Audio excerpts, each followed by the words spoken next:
Welcome to the podcast where mental health is at the core of what we focus on. We strive to develop people like you to maximize who you are and what you've been called to do by sharing tools and resources for better brain health. And now here's your host, Juan Garcia. Hey everyone, welcome back to our podcast, Mind Yours, where we focus on mental health and peak performance.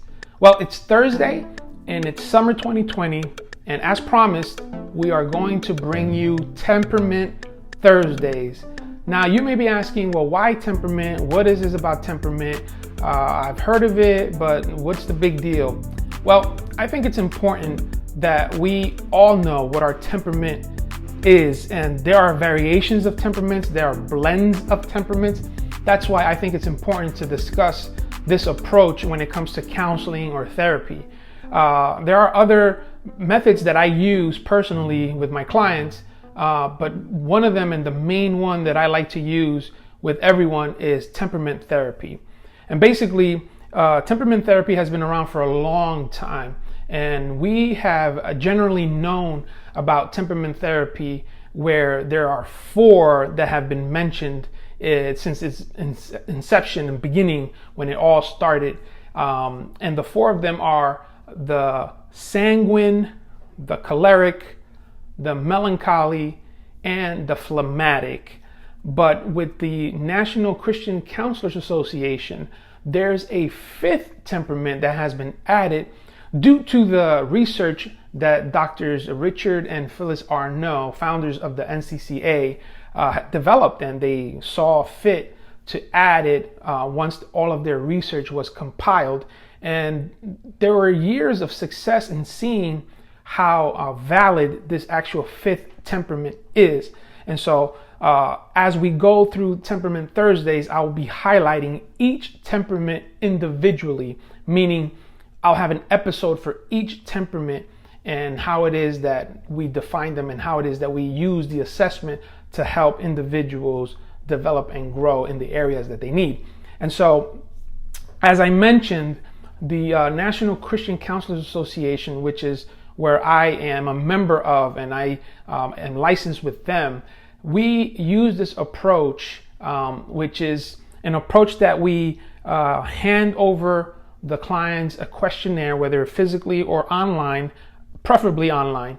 And there are some 52 questions that are asked, and individuals should be answering them right away. No processing, no thinking twice or overthinking, just answering it as it comes along. It takes about 8 to 10 minutes to fill out, and the system populates these temperaments that we talked about.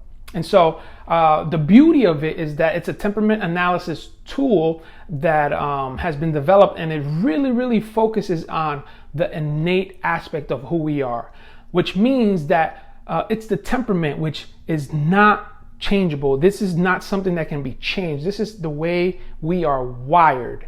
This is the way we're made. This is the way we express our deepest needs. This is the way we want our needs to be met. And so this does not change. It doesn't vacillate. It doesn't move around. It doesn't depend on how we feel. It's innately who we are, the way God created us. And what happens is that through the NCCA, the National Christian Counselors Association, this is what counselors use all over the world. And it's top notch. It's a great report that you receive. And as your counselor, I would sit with you and go over it with you so that you can understand not only the details of it, but how does this help you in life in terms of knowing the information and applying the results of the information that we tackle together. We formulate a plan, and we go about best practices as to how is this going to help you grow? How is this going to help you develop? How is this going to help you identify areas because of your temperament that are not, or needs are not being met, or needs are being met in an unhealthy way? And this is a basic summary that I want to do in this episode, so that you have a base understanding of what this is all about. And as I said, there were originally 4, but now there are 5, which is what we use when we do our profile system tool. And again, it's the sanguine, the melancholy, the choleric, and the phlegmatic, along with the supine, which is the 5th. So this model looks at a person's needs in 3 distinct areas. And so just like we physically need water, food, and rest or sleep, those are basic needs that every human being needs to be met. We also have deep emotional, psychological, mental needs and spiritual needs that have to be met. And so what I love about this system or tool that we use is that it covers these 3 specific areas that I want to share with you now, and we'll define them and we'll cover it so that you have a good understanding of what it is. So the first area, and these are distinct areas, the first area that the temperament analysis tool shows is the area of inclusion. So inclusion has everything to do with how we are meeting our need to maintain or establish social relationships. So it has to do with our intellect and our social interaction. How are we meeting that need? Or is it a high need of ours? Is it a low need of ours? And depending on your temperament, this will show where that is graded, so to speak, in terms of whether it's a high need, a low need, or it's a high want or a low response to it. The second distinct area that the temperament system or tool measures is the area of control. Now, this is not to say, whether you're a control freak or not. This is just a basic principle in terms of our dependence on someone or something, or interdependence, the independence of our need to be connected with someone or not. So control would be if the need to maintain or establish relationships with respect to power and control and need for independence is being met. So there are those needs in control that we want, and those needs of control that we express. Okay? And as I said, when we go through the other temperaments specifically, I'll be able to give examples of what that looks like with the specific temperament that we go over, and it'll make a little bit more sense. But as of right now, we're just sharing what this actual assessment tool does in terms of giving us a glimpse of what needs we have based on our temperament, and whether or not it's something that we need highly for it to be met, or if it's something that we want to express for that need to be met. So there's expressed and wanted. Expressed, wanted. And so the third distinct area that this tool measures is our affection area. So there's inclusion, there's control, and there's affection. And the affection area is the need for love and affection, or the need to establish and maintain deep personal relationships. So if you were to have a temperament that has a high need of affection, then you would be wanting to really establish deep relationships with people. And this is important. And if this need is not met, then you're going to seek it in areas or people or places that may not be healthy. And this is where we get in trouble. And this is why this tool is so effective, because it identifies it. And once we know that, then we have better choices to make. And we're empowered to make those choices as well. So I love it. So as I said, this temperament tool or assessment tool, we call it the Arnault profile system. We named it after Dr. Phyllis and Dr. Richard Arnault, because of their development of this system. And so we call it amongst ourselves APS, your APS. And it's a great tool, and it measures your inborn temperament, not your personality. Let me explain. So, as I said, temperament is your innate ability to be who you are. God created you that way. He wired you that way, whether it's very sociable or very introverted, whether he created you to be a leader in control and people follow you very easily, or you're kind of independent, whether he wired you as a peacemaker and kind of like an even tempered type of person. These are things that God designed on purpose, and he made us this way. Okay?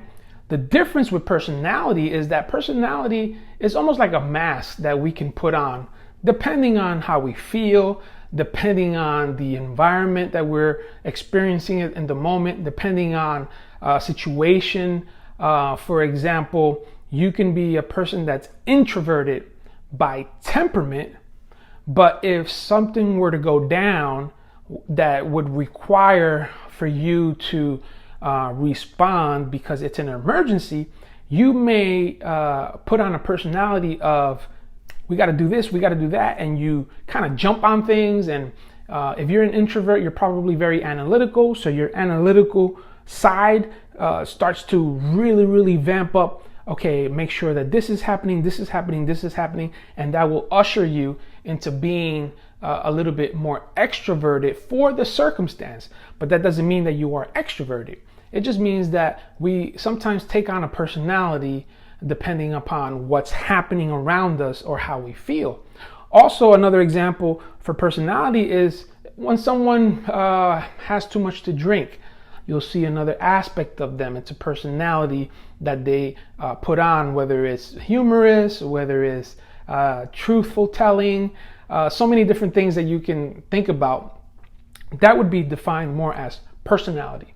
So that can change, that can fluctuate, that can have different levels, high, low, again, depending on what's happening or how the person is feeling. So what we're talking about is not personality. That's different. That would be the Enneagram, which I also provide assessments for that for people that I work with. And it's a helpful tool to bring temperament and personality together and show how they complement each other. And it kind of arms the person to say, okay, I really got a good grip of how I'm wired and why I behave the way I behave. And this is going to help me make better decisions based on that. The reason why I like temperament is because I feel that a lot of times, we focus on behavior, right? We see someone do something and we either personally within ourselves or we share with someone, this person behaves this way, and so we categorize them a certain way. And that's normal for society's purposes or cultural norms. We do that sometimes subconsciously. We don't sometimes mean any harm with it, but we do it. And that's fine in that context. However, if we're trying to look to help someone do things or behave in a healthy way, we're not going to really improve or do much with just focusing on the behavior. We would need to know the reason or the root of that behavior. And the best way to find out the root of that behavior is identifying the person's temperament and identifying whether the needs in the area of inclusion, in the area of control, and the area of affection are or is being met. That would be the only way and the best way that we can really help someone examine their behavior and look at why they're doing what they're doing, so that not only they can change, but also they can identify the patterns and the tendencies. And that's another thing that I love about this temperament system. It really alerts us of tendencies that we have. I know that sometimes people would say to themselves, I don't know why I did that, or I don't know why I keep doing the same thing. Well, this temperament system, this tool really helps alert us of patterns, of tendencies as to why we do things. Because again, it identifies the needs that we have innately, and it also tells us if those needs are being met.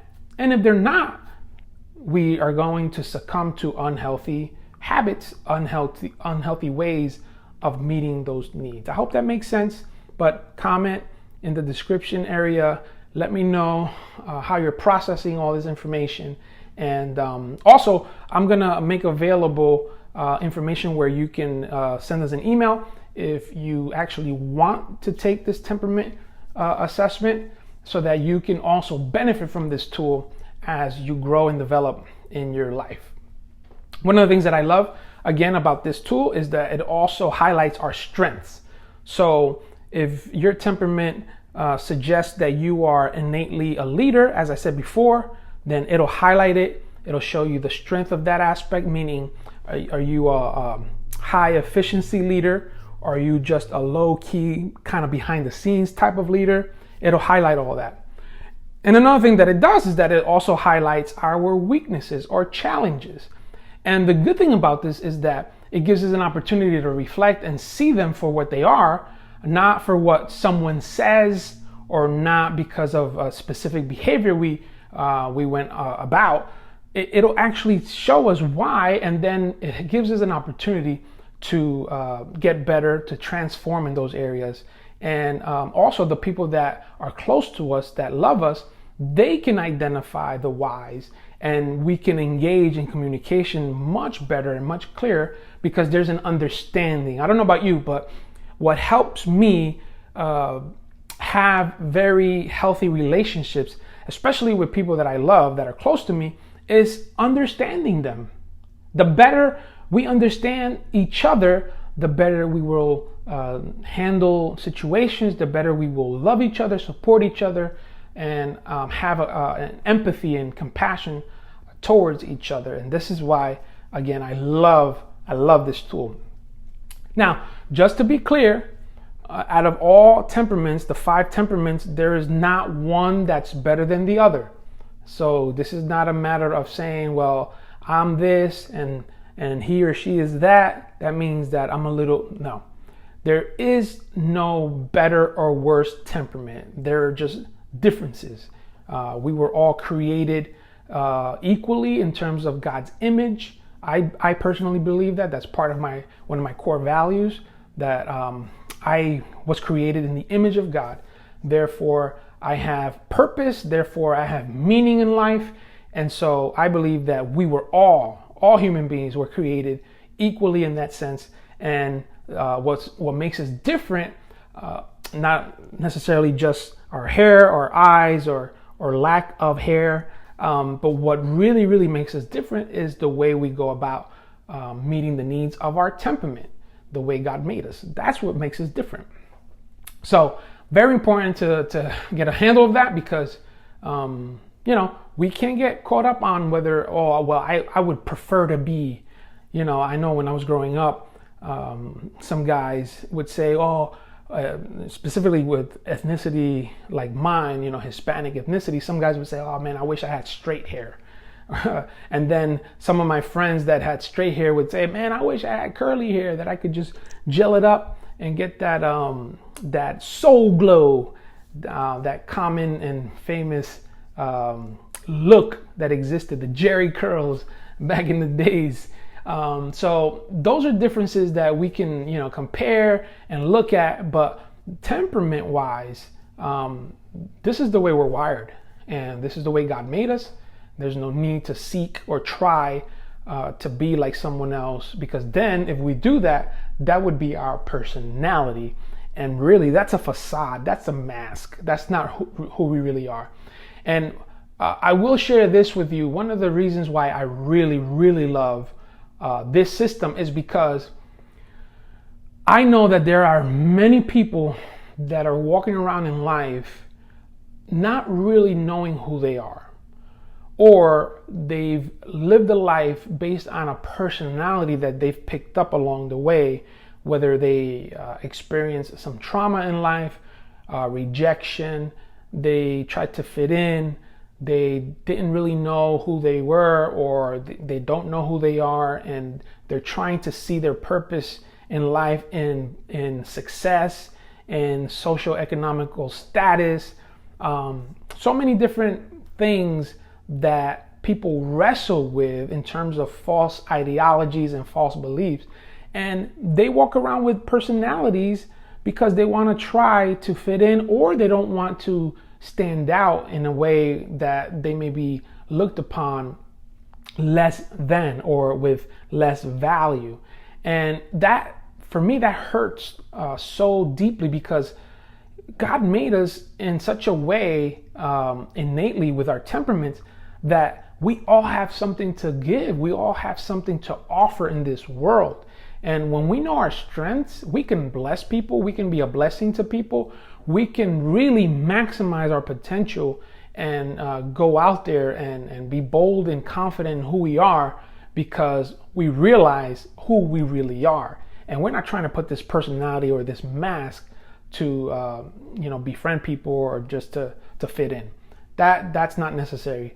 Know who you are, find out your temperament, and find out the tendencies that we have to fall into pitfalls or fall into shortcomings or the weaknesses, the challenges that we face in life.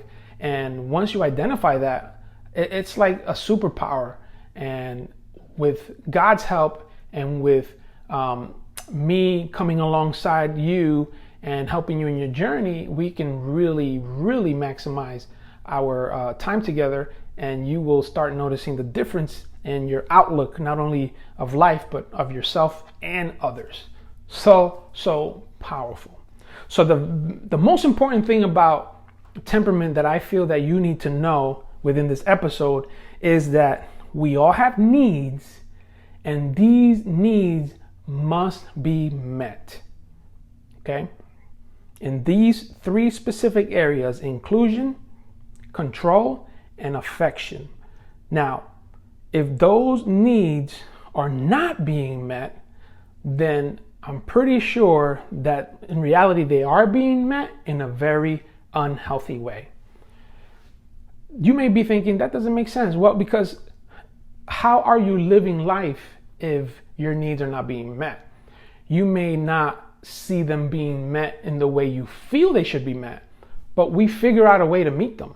Whether it's unhealthy relationships, whether it's unhealthy eating habits, whether it's addictions, whether it's overworking, all these different things, the personalities that we take upon ourselves just to, prove ourselves. These are different ways that we do actually try to meet the needs that we have, but they're unhealthy.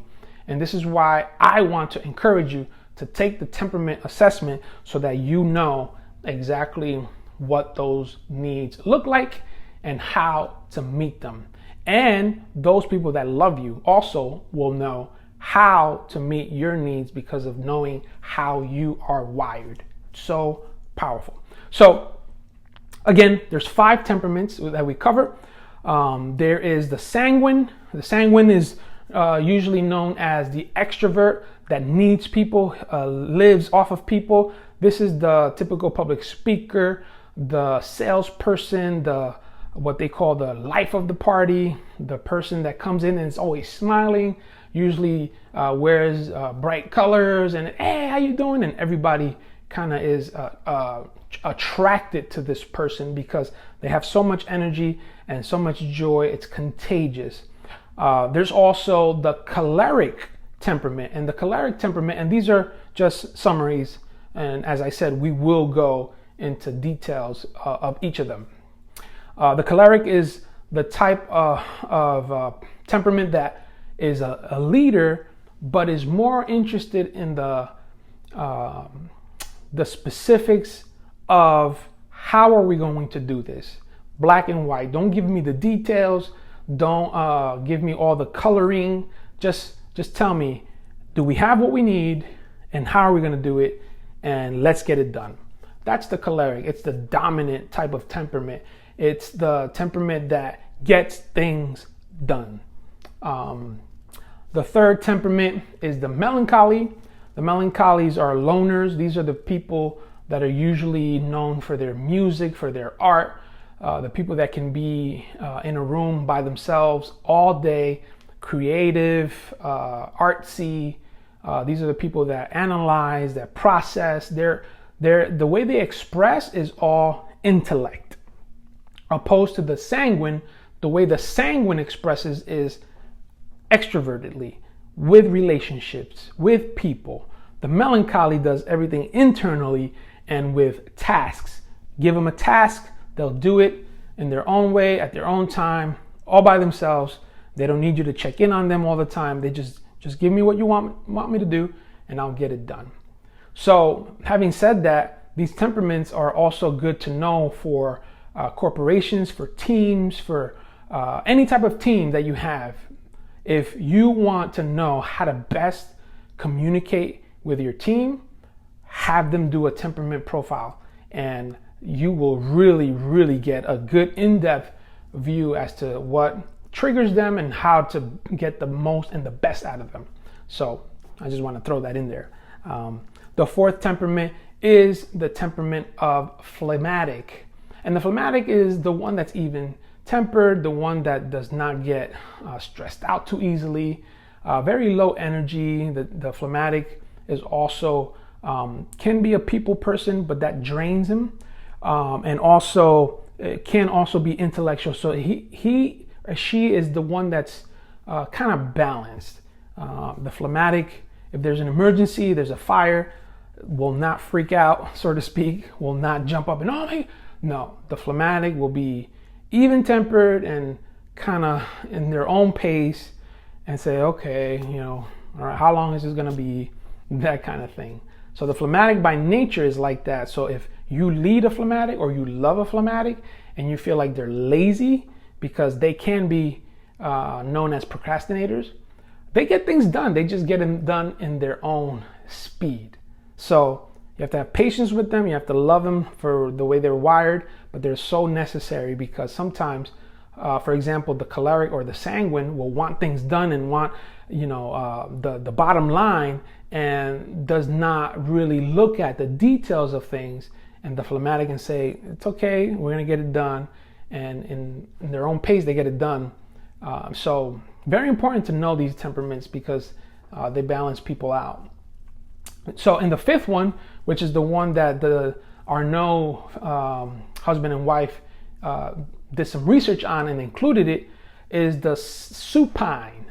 The supine temperament is known mostly for kind of being indirect, very gentle. The supine is the servant leader, is the natural servant leader, loves to give of self, loves to serve others, but doesn't always know how to express their needs.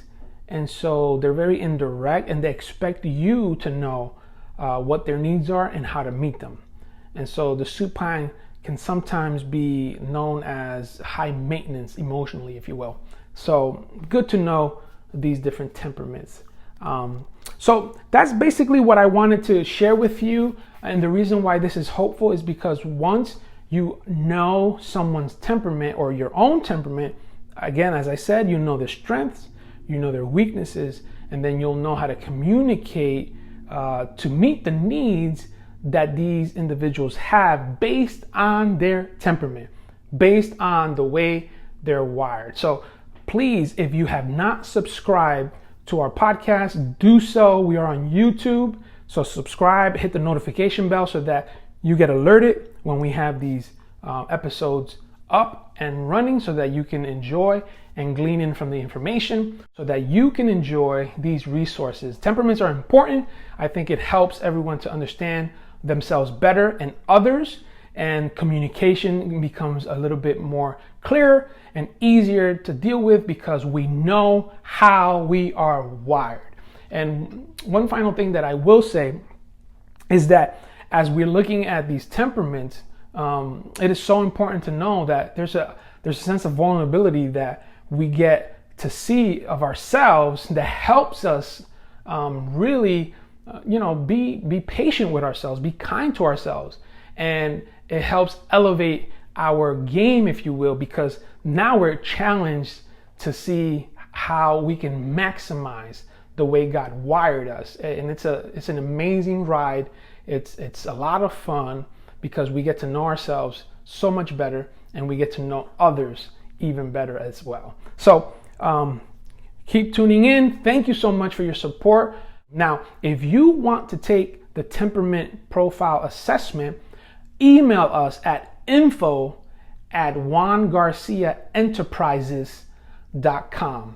That is info@juangarciaenterprises.com, or you can visit our website at juangarciaenterprises.com. There's a form you can fill out, and please let us know you want to get this assessment done, and I will be more than happy to help you along the way. We also have a special summer discount, so I am not going to announce it here. You have to reach out so that we can share with you what that discount is and take advantage of what we're doing this summer, because I know that when you take care of you, you will understand others better, and it just balances the world out. It helps us be more empathetic towards each other, less hate, less issues with each other, more understanding, and more love. So thank you again for watching, and we will see you soon. Thank you for tuning into our podcast. For more information, visit our website at juangarciaenterprises.com. Our host, Juan Garcia, is available for speaking, coaching, and one-on-one counseling. You can email us at info@juangarciaenterprises.com. Until next time, remember, we only have one mind, so mind yours.